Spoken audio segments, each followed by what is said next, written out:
Comment rendre mon enfant propre?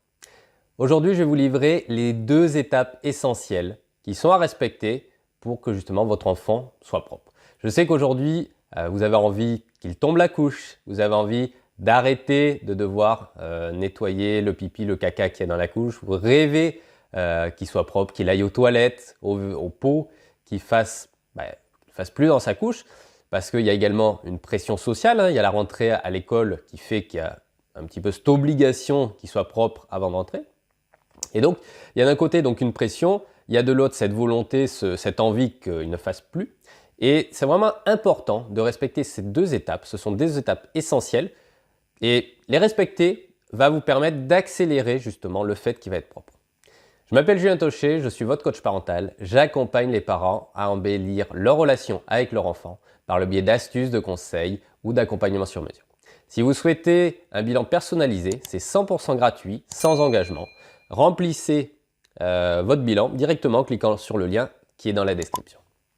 La première étape, qui est selon moi vraiment, c'est la première chose pour qu'un enfant soit propre, qu'il arrive à être propre, ça va être tout simplement de parler de continence plutôt que de propreté.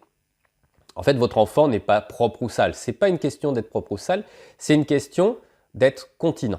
Donc c'est une question d'arriver à se retenir, d'arriver à retenir le pipi, le caca, pour justement aller aux toilettes par la suite. Donc ça, c'est vraiment la première étape, parce que si vous le mettez sur le pot trop tôt, mais qu'il n'est pas en mesure de contenir, ça ne sert à rien. Vous grillez les étapes, ça peut le bloquer, ça peut le retarder justement, le fait qu'il va devenir propre. Donc vraiment, la première étape, c'est qu'il soit continent. Donc c'est qu'il apprenne tout simplement à maîtriser ses sphincters. À maîtriser, c'est on va dire, c'est des muscles, des choses qui servent à retenir le pipi, tout simplement.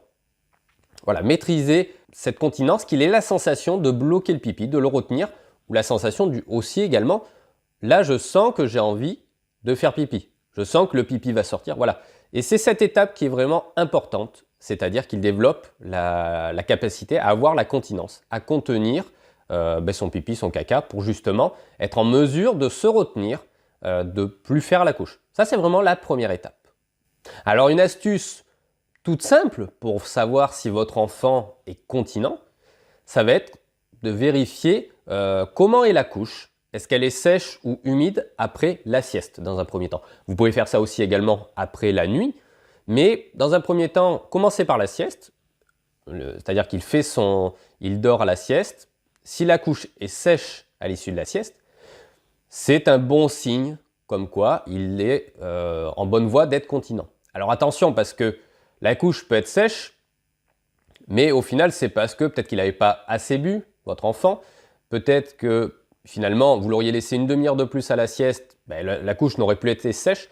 Donc, il faut voir derrière s'il arrive à aller en le posant sur le pot, s'il arrive à se retenir, si vous arrivez à voir que justement, il a vraiment retenu son pipi durant cette sieste, ou s'il sait qu'il n'avait pas assez bu. Mais en tout cas, le fait que la couche soit sèche, c'est un bon indicateur comme quoi votre enfant est sur la bonne voie de l'apprentissage de la continence et donc de la propreté. Alors un moyen tout simple de le rendre continent, de lui apprendre justement à avoir ces sensations de retenir son pipi, de savoir ce qui se passe au niveau de ses parties, ça va être tout simplement, c'est plus facile l'été, vous allez le laisser tout nu pendant 3 jours, 2 jours, 3 jours, ça dépend. Vous allez le laisser tout nu et en fait, il n'y a plus besoin de la couche, il n'y a plus besoin de la culotte. Les enfants adorent être tout nus, donc ça, il va le faire facilement. Mais voilà, vous le laissez tout nu et en fait, quand il va faire pipi, il va soit se faire pipi dessus ou il va voir qu'il fait pipi et il va faire l'association « Ah, tiens là, je fais pipi ». Alors que la couche peut bloquer fin. Il fait dans la couche directement, il ne se rend pas compte trop de ce qui se passe. À part qu'il va sentir que « Ah, tiens, je fais la couche devient chaude ». Là, c'est vraiment, lui, il va se voir faire, il va se voir, il va ressentir que là, il veut faire pipi et qu'ensuite, il va se faire pipi dessus ou faire pipi dehors. Et vraiment, cette technique facilite l'apprentissage, la reconnaissance des signaux qui indiquent qu'il a envie de faire pipi et aussi de lui permettre de découvrir les sensations qu'il peut avoir à ce niveau-là. Donc l'été vraiment, c'est c'est le meilleur moment puisqu'il fait chaud. L'hiver, c'est un petit peu plus compliqué, mais enfin, vous pouvez toujours essayer l'hiver aussi, mais ça sera en intérieur du coup. Et l'été, du coup, vous le faites à l'extérieur, en plein air. Et donc, s'il y a un pipi, ça va être directement dans l'herbe, ça va être directement dehors. Mais ça permet, vu qu'il fait chaud, l'enfant va être plus facilement tout nu. Donc la deuxième étape, ça va être de l'inciter à aller sur le pot, à aller sur le toilette avec un réducteur, avec le système que vous utilisez. Et il faut faire attention à cette étape parce qu'il y a un piège. Et le piège qu'il peut y avoir, c'est que votre enfant peut être continent, mais il peut vouloir continuer à faire dans sa couche. Il peut vouloir continuer à faire son pipi, son caca dans sa couche parce qu'il est bien, parce que voilà, il sent, c'est tout chaud, c'est agréable, il est au chaud, voilà. Le caca est tout chaud, la couche, c'est une texture plus chaude que le pot. Mine de rien, le pot est à température ambiante, c'est un petit peu froid au contact de la peau, donc il peut avoir envie soit de ne pas être sur le pot, soit de garder cette couche, il est bien, quoi. Il est dans son environnement, faisant caca comme ça, pipi comme ça, il est content. Donc il peut être continent, mais ne pas vouloir aller au pot. Et donc, il va falloir l'inciter à tomber cette couche, à arrêter la couche, pour l'inciter à devenir propre en basculant de la couche vers le pot, vers le réducteur.